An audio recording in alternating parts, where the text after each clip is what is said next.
Kena mataka binangani koa bibia bakato me rungrungo to nan raki lore toka dilo matani singa sara ni tauta ko mataka binaka ninda yo wani ni binaka marato kitiko na kana ngarabi to ni tabe ni singa binaka ni koa wani ni binaka tanga be kimni no kanda ni sama tiko me live stream sai buru da mangani ndo woti ko kina sangole tanga no ni binaka levo ni marato italtinga na kana ngarabi ni tabe nandar be simati tiko and I was sitting on go wani ni binaka tabe da mangani ngarabi to ngor mai vale ya non daru serikali na maki ngona kene bola o tina koroi walu en matake ni ndai ndaku ni dawa e tiko kina na vinaka ni mbula naka na dauni wararongo sa mua nongu mbilimbili me uboso solo murembale na udi wailevo na wini mala o watale no na nongu serikali me koitaki bata ronandolo tini kalima taumani na wuli endelai na tumboa wakadawari ndona embaki ni ngungu matua takoso na ita au wakareide sunruka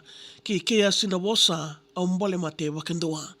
Budini na wekilai na wula ngunu lebu na ulini bunua au marau au dhunru salua kitu nimbula ni weitau nikoa mai dhavuka na weitalanoa ni utu wakasuka. Ronandolo tini kavitu mbadi tangiri nungu taleboni damo inaita enanona kere bibusoti. Malakai waraka nungu wuli meoti mengai soko malu wanawanga ni vendamoni. Mbaki ronandolo tini kawalu sa dhambi. Wanua na sauni walu sa tama mai wale.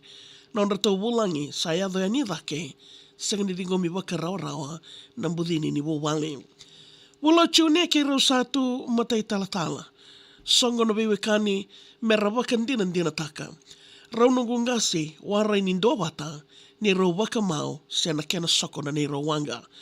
Toso na embaki kena singa, kaseti, mbili raki, non raweli sandui sika. Nungura rawa sa lau rei wotu ena kena levo isa turanga e warewe yau na wakadengu. Sawa na embaki na wakawati, warai na wana o mai mbili taki.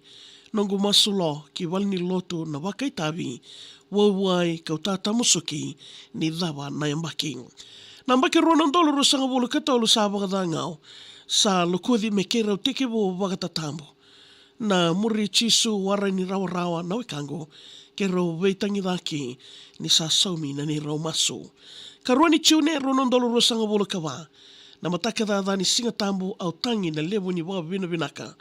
Sa tandumbula na nongu dhaurawo rei vinaka, ni rau katali sa ichoweli na walawa. Na waka vinaka me lesu kilangi, nrendre ni mbula na vetoka itua esotavi, vetarulinga ka wusibiti na velamani, o chisu nduanduanga me kena kambasi.